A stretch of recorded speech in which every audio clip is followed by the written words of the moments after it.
thank you all for joining the session here. This is probably my most favorite session of Hall of Reinvent. I call this speed dating for CTOs. Yeah? We're very fortunate that we have 4 CTOs here today that are willing to have a bit of a chat about how they're making use of AWS, or maybe some other tech stories that we can talk about their company.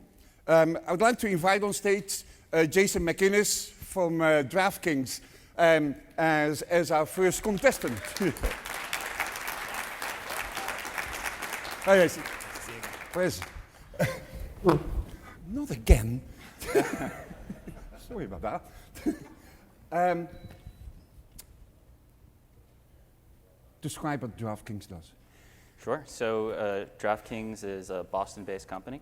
We're about 300 people right now. Wow. Yeah. And what we do is daily fantasy sports. So if you're familiar with the concept of season-long fantasy sports, what we do is crunch it down to a single event. So our users come to our site. They pick players from actual sports teams, and they compete against other Draftkings users, be it against one other Draftkings user in a head-to-head contest, or hundreds of thousands of other users. And the results of the game are based upon the real-life performance of the athletes in their actual events. And they're competing for real cash prizes. So you can compete for a free contest, and it's just for fun, or you can compete against hundreds of thousands of other people for a chance to become a fantasy millionaire. Yeah, wow. Well, I've seen, I mean, you guys do a lot of advertisement these days. For some reason, didn't... yeah, because now that the football season has started, it's very popular. Didn't you guys exist last year? Because I don't remember seeing anything from you guys last year. We hit the scene pretty hard this year. Obviously, there was a big media blitz.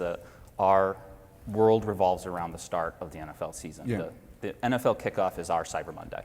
Okay. So that's why we're really coming into the forefront the past month. Nothing is as popular as fantasy football. So we launched in 2012. It's with the start of the MLB season, but definitely getting a little bit more market awareness now. Okay. You've taken a number of investments over time. You recently, congratulations by the way, closed a 300 million round. Yeah. What are you guys using? Are you using that money for the advertisements, or is it an indirect funding of advertising? Yeah. So we're spending money both across all of our systems. So advertising is a big portion of our spend. AWS is a big portion of our spend. Thank you. Imagine if you would have to buy hardware to support you guys. You are hugely seasonal. Yeah. And maybe even on a daily basis. Yeah. The spikes are big. So we have obviously I mentioned Cyber Mondays. For us is the start of the NFL season, and it's an enormous technical challenge. We get ready for football year round, and it's really difficult because it's a pretty complicated product, a lot of different features, and we don't have sort of a really gradual ramp. We have enormous step functions. So at the start of the football season, we will be 4 times bigger than we were any previous day. So having to scale all of your systems instantly across that metric is tough. But in addition to that, we have enormous swings in traffic on a minute-to-minute basis. So our users are plugged into the world of sports, and when someone scores, their results are impacted. So they're coming to the DraftKings site to check their results based upon someone getting a touchdown. So we're from Boston, and we're Patriots fans, and this may be not too popular. Seattle, Boston. Yeah. You can replay that match again if you want to. So last year in the AFC Championship game, Tom Brady throws probably several touchdowns. Football, throws that Rob Gronkowski catches in the end zone. And just as Rob Gronkowski is doing his celebratory signature spike, our ELB is also spiking. We see 4x swings in traffic minute to minute. So it's an enormous sort of scaling challenge for us to scale for these touchdown events. Yeah. You can't really use auto-scaling for that because it is just not fast enough. Yeah, so we work with you guys to do what's called a pre-warm. Yeah. So at the start of back in August, we reached out to you guys and asked you to pre-warm all of our load balancers for the duration of the football season. Can you talk us a little bit through your architecture? Are there particular specific pieces in your architecture that you're really proud of? Yeah, so we're using ELB, EC2. We're on RDS, MySQL database. We have a handful of really interesting technical challenges. One that I think is probably the easiest to explain is our scoring challenge, our leaderboards. So when someone gets a touchdown, we have to instantly take real life event, translate it into fantasy points, and then apply those fantasy points to the millions of people who chose that player. And that impacts what position they're in, it impacts how much money they're winning, and that happens in real time continuously, basically across 20 million odd entries being updated every second. Wow. And you run a particular analytics engine for that? Is it a pure custom written code? Or Yeah, it's pure custom code.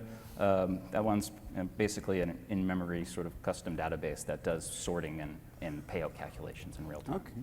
So the world of fantasy sports is continuously evolving. I mean, there's lots of competition for you guys out there, not only on the daily basis, but also in the traditional fantasy sports. Yeah. So how do you deal with sort of figuring out what new technologies to build or what new functionality or features to add? Is that something you do at the beginning of the season, or are you guys continuously innovating? Yeah, so we're continuously innovating. We often are predicting forward how is the world of sports going to, in our growth, going to stress our technology. So we'll make a projection of where we think we're going to be 3 months, 6 months, 9 months out, and take a look at which one of our systems is going to break first. Given that additional load.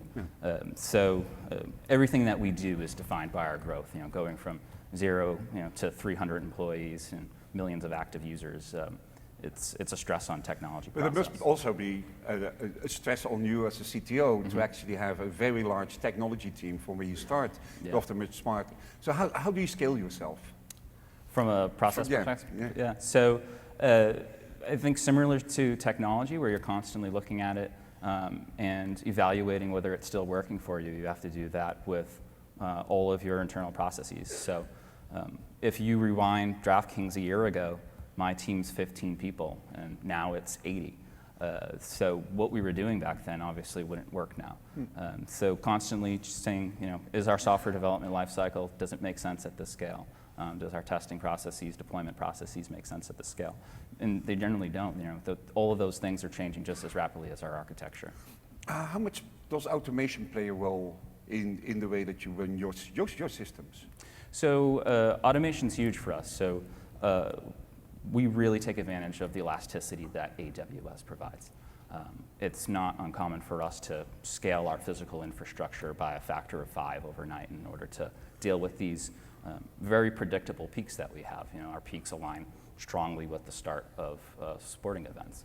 So automating that, using auto-scaling groups, using automated deployments, automated testing. We don't want to be in the business of clicking buttons for all those things. One particular area is, of course, of great concern probably for you, but should be for everybody these days who runs a business online, is security. Yeah. Are there specific things that you guys do in the security area, or is that something you don't want to talk about? Yeah, so I mean, we have a lot of sort of the compliance issues that people in e-commerce have. People are depositing money on the site, we're holding money on the site. So PCI, making sure that we're encrypting sensitive information. So basic sort of PCI deposit-related payment processing type stuff. So in the panel before this, we talked a lot about the war on talent. Yeah. Yeah. Let's say in the early days of AWS, you could have one engineer that could understand everything that AWS is offering. Yeah. Yeah. I think these days we see a lot more specialized kind of talent arriving, also those who are being trained. How does the war on talent look from your perspective? Are you looking for generalists, or are you looking really for deep specialists in particular areas? So, we're looking for smart people. That's what we're looking for. We're at the beginning of our life cycle as a company. We're still a very rapidly growing young company. So we're very willing to invest in people. You don't need to be an expert in our technology stack to be successful at Draftkings. So we're looking at sort of people who have shown the ability to learn new things and to work in a fast-paced environment. But it's a two-way street. You have to be attractive to the employees that you want to hire. Boston market's very intense, as I'm sure most markets are. So being an employer of choice and having interesting technology problems, having an interesting story is part of that. Okay. Do your engineers like to work with AWS, with our services, or do they still long for the time when hardware was sitting on the desks? No, there's no nostalgia for going down and rebooting the computer and in the server room. Draftkings has been on AWS from day one, so we didn't have to make that make that jump. Like I said, the elasticity for us is key. I think 3-4 years ago, a business like Draftkings couldn't exist. Imagine us as a young company trying to scale a physical infrastructure as fast as we've had to. What a tremendously difficult problem for us to solve on top of all the other problems that we have to solve. Cool. Well, thank you, Jason. Is there a particular, you've grown up as a company on AWS. Is there a particular advice you would have for, if you think about using AWS, that you would like to share with the audience? Yeah, just take advantage of all the features that they have to offer. There's a lot of difficult challenges in growing and scaling out a data center. So let AWS do that and focus on what actually provides value to your customers instead. Okay. Thanks, Jason. Thank you for being here. Thank you. Thanks. I'd like to invite Gautam Golwala from Poshmark on stage, and thank you for joining us here. Thank you. Pac-Man t-shirt, man, I love it. Thanks. Great. Again? I'm not going to stand up again. Yeah. Tell us about Poshmark. Sure. So Poshmark is a community marketplace for fashion. It's a place for women to buy and sell fashion. We launched roughly 4 years ago. We are now, we have several million customers, 800,000 plus sellers, and we make it very easy for women to sell fashion. It's so easy that women are uploading upward of $2 million worth of inventory every single day into the platform. Okay. And that leads to not just a lot of breadth of inventory, but a lot of depth as well. We have currently 12 million items for sale from over 5,000 different brands. Cool. So is there a particular geography that you're targeting at, or is it really a worldwide service? Right now it's all US, and we're looking into international expansion. Okay. So will you think that you'll be running that from one location? I don't know, are you guys running in US West or US East? Or right now we're on US West, but we'll probably be using the different regions. Go different regions. Okay. So it's really important, I think, and I know that from an Amazon perspective, to have zero downtime. Mm-hmm. Yeah. Definitely in a market like that, because there's other people depending on you to be available to run their business for you. So, is there particular, let's say, experiences that you have with building highly reliable services that you would like to share with us? Sure. So we follow all the best practices, multiple AZs and things like that. Mm-hmm. And in addition to that, what we do is we have redundancy of certain services. We also isolate a lot of different services from each other. So if one service is going down, the other can still function. Okay. And we build all the infrastructure such that it can fail gracefully. So, and this takes into account our mobile application as well.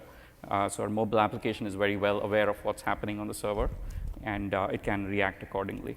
So to tell us a bit about your mobile development. So did you create APIs on top of your services that your mobile app can talk to, or yes, so basically you've built a platform? So we were a mobile-first company when, in the early days. That wasn't very common. Now it's very common. So we just had the native app and a clean set of RESTful APIs. The strength of the APIs is such that when we wanted to add another mobile platform onto it, it was very easy for us to do that. So from day one, we've just been doing APIs. Okay. Have you looked at the new API gateway? I know that was not available when you guys started building. Is it something that you would use? If I was starting today, yes, I probably would. Transitioning now, I'm not so sure. Yeah. Okay. So, do you make use of any of the analytics services? Yes, behind the we've been covers? investing heavily in data, and we are on version 2 of our big data pipeline right now. It's built on Kinesis, feeding into S3 as well as Redshift. Okay, so and you're really talking about ClickShift, Clickstream data, yes. ClickStream yes. data. So we had an earlier version which was built on our homegrown time series database, using RabbitMQ as the queuing infrastructure there. That's beginning to creak, so that's why we are building version 2 here. Okay, so Jason earlier mentioned they have very particular real-time requirements in scaling up and scaling down. You, if you're a retail, there was also a clear day and night pattern, but it's not as extreme as probably he has. It's actually, even more extreme. So oh, really? Let me give you an example. So we are a social marketplace, and one of the experiences we offer in the app is something called Posh Parties.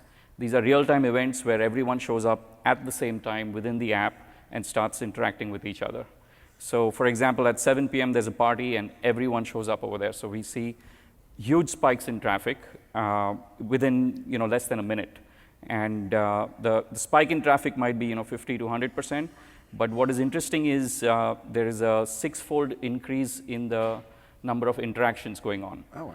And that translates to a lot of database writes, index updates, and things like that. So we do have that challenge, and we've had to put in a lot of tricks to solve for that. Okay. So what do you use as your database infrastructure? It's the backend. Our backend is all MongoDB. It's all MongoDB, but you run that yourself, of We are course. running it ourselves. We've had to shard it heavily to deal with these write problems. Yep. And Mongo has its own write lock problem, so we had to work around that. Okay. So you recently closed a Series C, so congratulations on that. Thank you. What are you going to use your investment for? So on the business side, we are planning for international as well as market expansion. But a lot of the investment is going towards technology. We've now built out an awesome cloud operations and infrastructure team. Some of them are out here. And we are also investing, like I said, in our version 2 of our big data pipeline. So we are both on technology as well as people will be hiring over there. So we talked a little bit with Jason about talent and how hard it is to hire. Are you looking for generalists or are you looking for specialists? So the same philosophy that Jason has, we look for awesome engineers. I do think certain engineers they're more excited by things like data or more excited by things like DevOps. So we definitely look for a match over there. But at the end, we are looking for awesome engineers.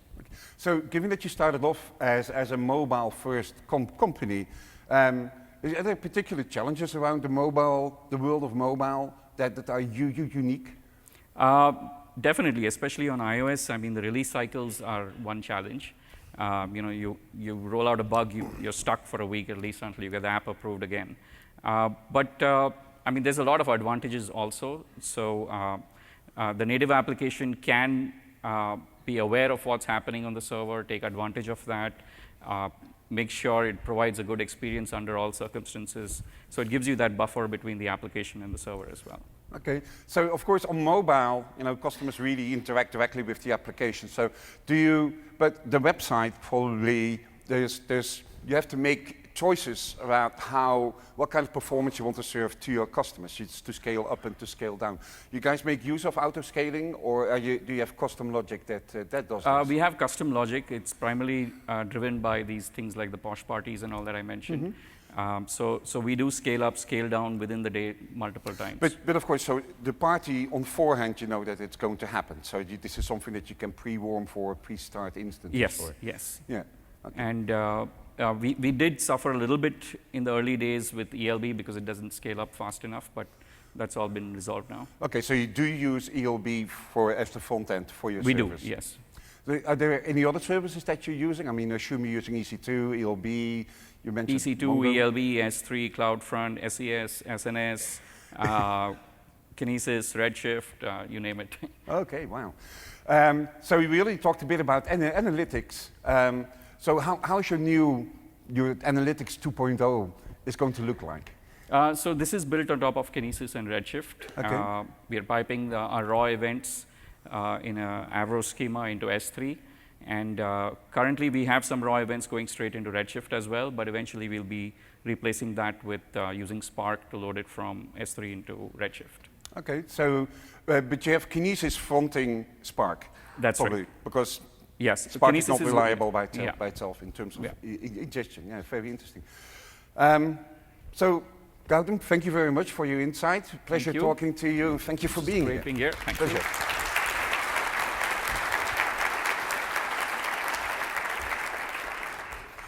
Mackenzie Kozit from Oscar. Huh?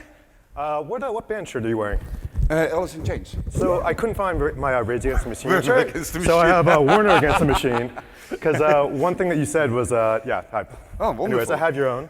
So Thank you. In case your oh, Rage man, is dirty. this is excellent. Thank you very, very much. Yeah, I always thought that Rage Against the Machine is the house band for cloud. Yeah. Well, you'll like the back tagline that says, physical server enemy #1. Good. Thank you very much. Yes. Cool, man. Now let me go sit very carefully. Tell us about Oscar. Yeah, we're a fully licensed health insurance startup based out of New York City. Our real mission is, trying to fix healthcare. Health insurance altogether is a really broken industry. There's a lot of small startups that are fixing components of it and pieces of it, but to really solve it, you need to be put right in the middle. You need to take the big risk. You need to become fully licensed, and that's what we did. We started back in 2013. We are offered in New York, New Jersey, and we're expanding now to California and Texas. The Affordable Health Care Act probably has had a lot of impact on your business. Can you talk us a bit through that? So what's really great about that is you think about every current health insurance company, and you think about how old and how much legacy equipment they're working with. They're still using mainframes to process stuff. And so when the ACA was started, and began rather, it was all about the individual member. And there was a scramble for these health insurance companies to try to retrofit individual plans into these group-based systems. That's a prime time for disruption for us. When you're starting with absolutely nothing and you're able to build all the systems catered around to the individual market, it gives you a huge advantage. There are a lot of regulatory requirements for you, of course, because you track personal identifiable information, healthcare data of customers. So I assume HIPAA plays a very important role in your world. HIPAA is the Healthcare Information Protection Act, right? Yes. I think so. Yeah. And so that must put particular stress on some of the pieces of how you architect your system. Can you explain a bit? There's a lot. I'm trying to figure out how to summarize this in a short way. Security is always first and foremost for us. I think that's got to be really ingrained across your engineering teams from the start. There's this weird notion in a lot of companies that once you build the application, you bring the security team after to make sure it's locked down. And by then, it's kind of too late. We have a huge advantage that we're not trying to retroactively secure this environment, that as we're building this out, security could be in place to begin with. Amazon's made it extremely easy for us. A great backstory is when we were trying to decide which provider to use, the only one who was actually compliant at the time was Azure, and we absolutely did not want to use it. We're a full Linux shop, and we made a bet and a gamble. We said, let's start building in Amazon, and let's hope that you guys become HIPAA eligible for EC2 by the time we launch. And that happens. So it was a good bet. We're happy we did it. And as you guys keep rolling out more HIPAA eligible services for us, that makes it much easier for us from a security perspective. Okay. By the way, there is a white paper focused purely on HIPAA, and if you need to be HIPAA compliant, what sort of best practice architectures there are. So if you're in that space, check that one out. Encryption plays probably an important role in the overall story. Can you talk us a bit through where and how you're using encryption? Sure. Every piece of data we have, no matter what it is encrypted. We just treat everything as if it's super sensitive. So using stuff like encrypted EBS volumes is a huge help for us. Encryption with S3 makes it very easy that's basically where we store a lot of our data. Every point-to-point communication is handled through IPsec, and that really covers it for us. Okay, but this looks like a pretty complex problem to solve. However, you guys went to market within 3 months. Yeah. So were you already very experienced in building, let's say, sort of this healthcare compliant or HIPAA compliant systems, or is this skills that you needed to develop yourself as well? I think it all comes back down to common sense, right? I mean, if you're really diligent about encryption, about auditing, about backing stuff up, and really you're careful about it, you find yourself actually meeting those compliance needs. We ended up reading a lot of the white papers and kind of getting trained up. We had no previous experience. And then really pulling in outside third-party assessments to kind of figure out how well we scored against compliance needs. And we're pretty pleased. It's actually, we would end up spending more time explaining to the auditors how Amazon works. They ask, what do you guys do with your backup tapes? And we're like, what are you talking about tapes? We start talking about it's very, it's great. Yeah, so auditors are really used way more to the old style insurance companies that still run in physical infrastructures versus there. I remember you guys have a great story when you first started using Trusted Advisor.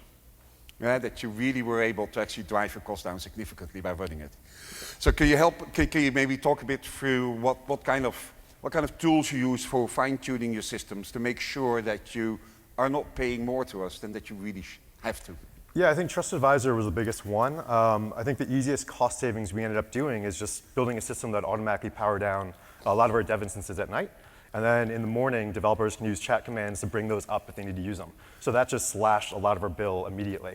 Trusted Advisor made that really easy to point out, along with where our snapshots, I guess snapshots was a pretty large cost for us in addition.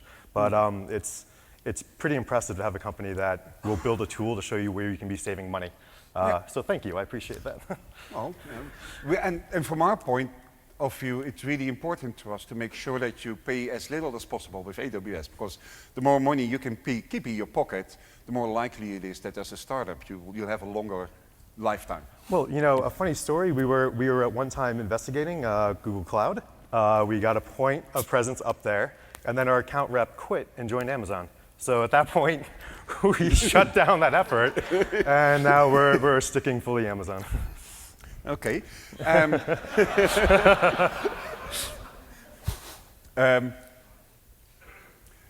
there particular new? Do you guys use analytics? We're a big Redshift shop, yes. Yeah. So what kind of analytics do you run there? Is it focused on how you set your premiums, or is it what is the kind of data that you analyze? Everything. Pricing plays a huge role. Also, really detection. We're really big on early detection of symptoms for people. So diabetes management and care. You can see a lot of that through the data and the claims you're processing.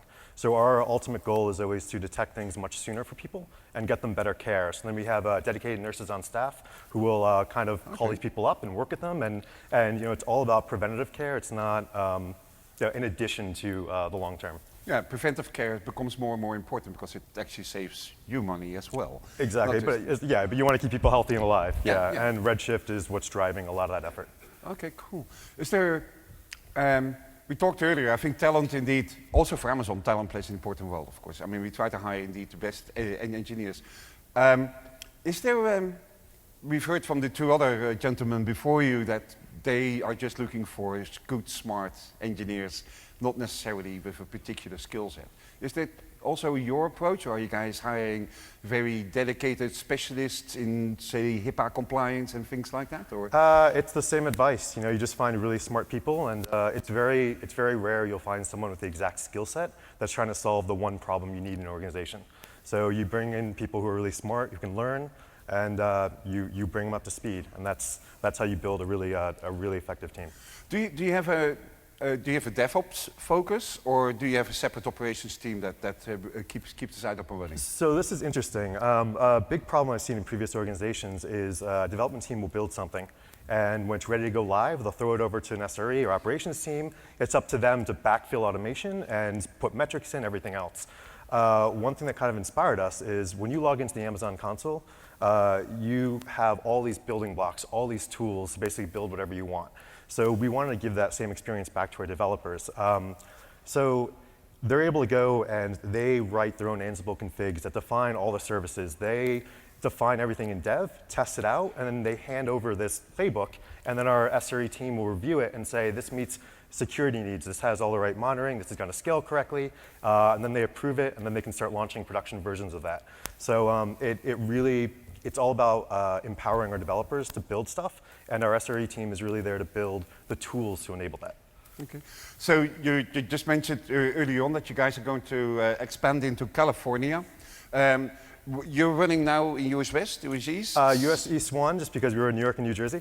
Okay, but California, will you be serving that also from US East, or? Why? There's US West. Yeah, okay, so you do US West. Okay, yeah, no, so you actually will deploy instances of your service there. Correct, yeah. Okay, is there particular challenges that you have to address if you go to these different states?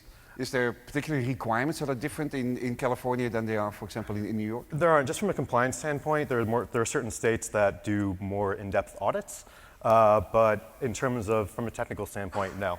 Once you build it out in US East, you guys make it pretty simple to spin up wherever you need for a POP. Okay, cool. Is there you guys really growing up on AWS? If there's a particular insight or particular advice that comes to mind that you would want to give other people that are actually starting to build their business on top of AWS? I think the best thing we've learned is as we're building stuff, we're always very open with other engineering teams and sharing what we're building, because it kind of gives you that feedback of, hey, are we on the right track? And getting inspiration from other teams. It's easy to work isolated, build something, and then you realize, oh, I could have done this in such a better way. So we always invite companies to talk to us, to learn from us, and vice versa. So Okay. be very open and share what you're building. So in New York, is there an ecosystem around, let's say, sort of the startup community where people do a lot of talking with each other and sharing a lot of information? Oops, sorry. Yeah, there are a lot of meetups, but also Amazon hosts a lot of really great healthcare-focused meetups. Okay. So that's a great opportunity for us to leverage some insight. Yeah. So we have now, of course, also the Loft in New York. So the Loft is a concept that runs both in San Francisco and in New York, and London, and next week also in Berlin, where you can go as a developer and actually get your architect review of your architecture reviewed, or you can go for training and boot camps and things like that. And also many of our partners actually show up, in case you guys are wondering what Loft is. Loft is a really cool concept because it also brings all these people together that are actually really interested in AWS. Well, we're always running out of office space, and I don't really have a desk that's permanent, so I will sometimes sneak over there to work. It's a great spot. Okay. Mackenzie, thank you for being a great customer and for being on stage. And thanks for the t-shirt. And cool. I'd like to talk to our last CTO, Laksh Srini of Zenefits. Yeah? These guys are really growing like mad. Go have a seat. Thank you. Can I have a different chair?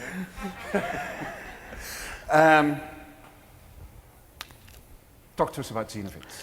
Well, Zenefits is operating infrastructure for small businesses. Like, you could call it AWS for small businesses.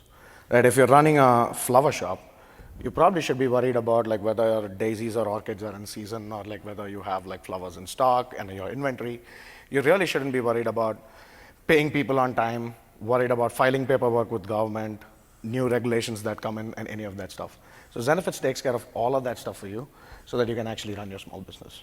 Okay, but that is a market that has been traditionally dominated by, let's say, the big old-style IT companies. That is not necessarily true. That is this like, we think of it as like businesses have 3 systems of records. So one is customer record, which is usually Salesforce and like other CRMs, and then there's a financial system of record, which is depending on how big the company is. Like, it's either paper, Excel files, QuickBooks, NetSuite, and then there's the employee system of record, where there is a huge hole in the universe for the 2 to 100 employee companies, which kind of seems like it's Zenefits shaped. So that kind of explains like why we've been able to grow this fast, like pretty quickly. Okay, so this is really a software as a service environment. Were there particular challenges to build such a system? Because I assume it's multi-tenant. Yes, it is, but we use like the standard multi-tenancy. Like, we just have one database where like everything is there. Okay. But like the thing is, we're a software as a service as well as an insurance broker. So it's both, like, you need to have like the aspects of software as a service, but there's also an entire aspects of connecting all these like different systems and making sure, like, if you're a system of record for the employee, whenever changes happen, like, we need to make sure like you sync that data with your payroll provider, with your 401k provider, with your insurance company. So it's essentially this like large distributed system. And like, you have the same challenges like of building a distributed system where you need to have like fault tolerance, data integrity, consistency, and all that stuff. and which is hard enough if you own all these parts. For us, like it's insurance companies, like Mcinnes was saying, like they're in like mainframes and like they haven't heard of like what is a REST API.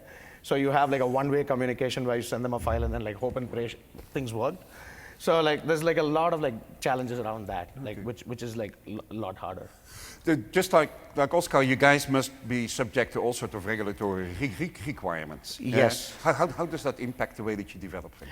I think it's twofold.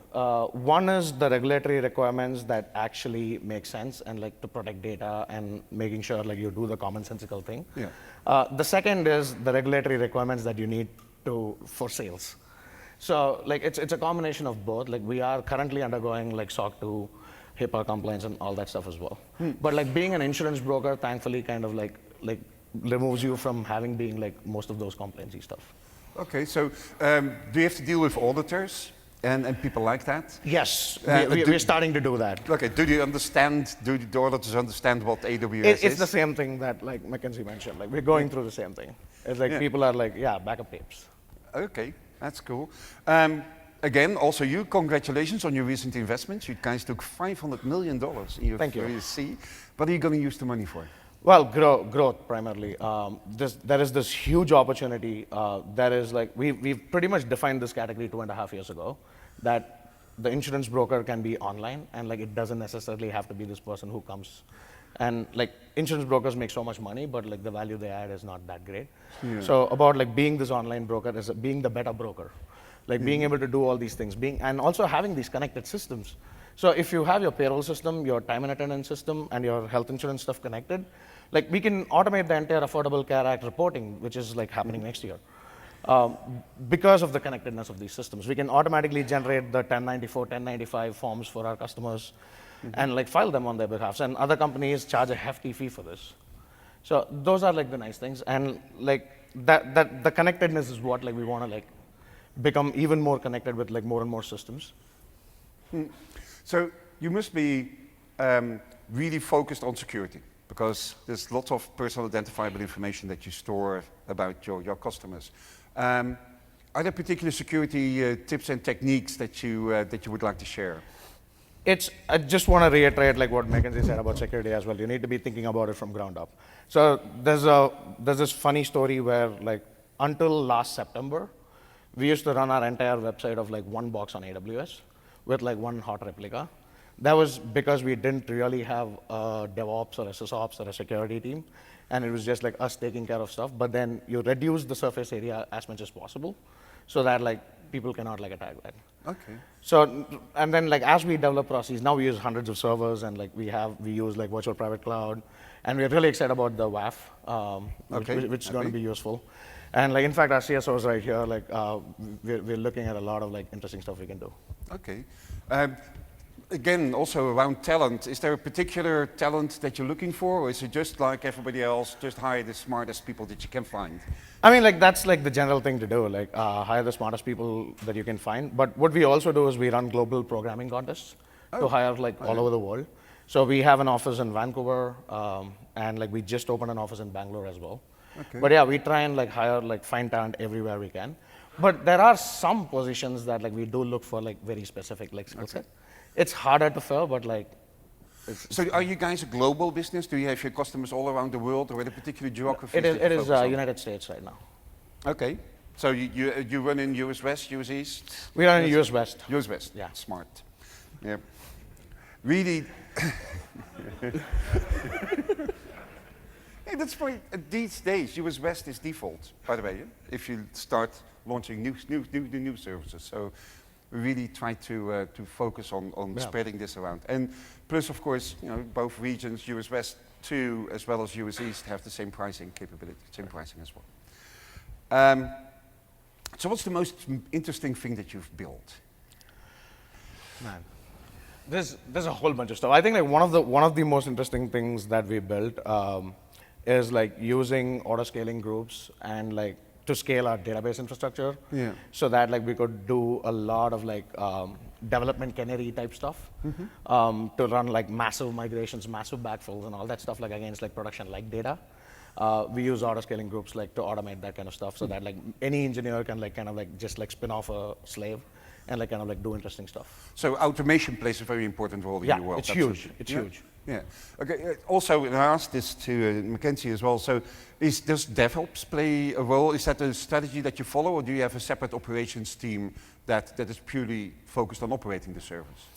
It's DevOps today, but like I don't know like what it'll be in the future. Like we've grown from 40 engineers to 180 engineers in a period of like 7 months, and like all kinds of things break, like things that you don't expect break. Like we're running like 3,200 builds and our build systems break. Yeah. So like we are now investing a lot of stuff on infrastructure.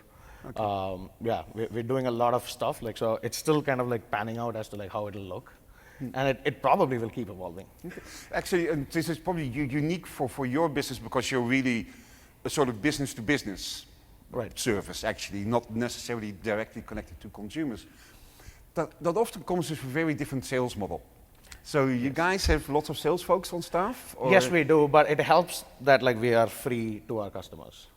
Right? Free. Yeah, we make money as insurance brokers, and like so we kind of think of Zenefits as this hub and spoke model, where like the hub is the system of record for the employee, but you have payroll, health insurance, 401k, commuter benefits, FSA, HSA, vacation tracking, PTO, IT provisioning, background checks, right? Like all of these are spokes. Yeah. And because we make money of like all the spokes, it made sense for us to give the hub away for free. Okay, that's interesting. Do you get particular? Are customers suspicious of that? Not really. Like I would have thought so, right? I would have thought so because like free is kind of like wait. Yeah, like, well, really? right, yeah. Yeah, like we talked about it a lot. Like we thought about like charging like 50 cents. But like I mean, at the end of the day, like once people understand how you make money, and like our unit economics are really good because there is a lot of money in being a broker and health insurance premiums. Okay. So once they understand that, it makes sense for them. Okay. With that, Lax, thank you very much for being on stage here and sharing your experiences with us. Thank you very much. Thank you so much. That was fun, man. Thank you. Thank you. Pleasure.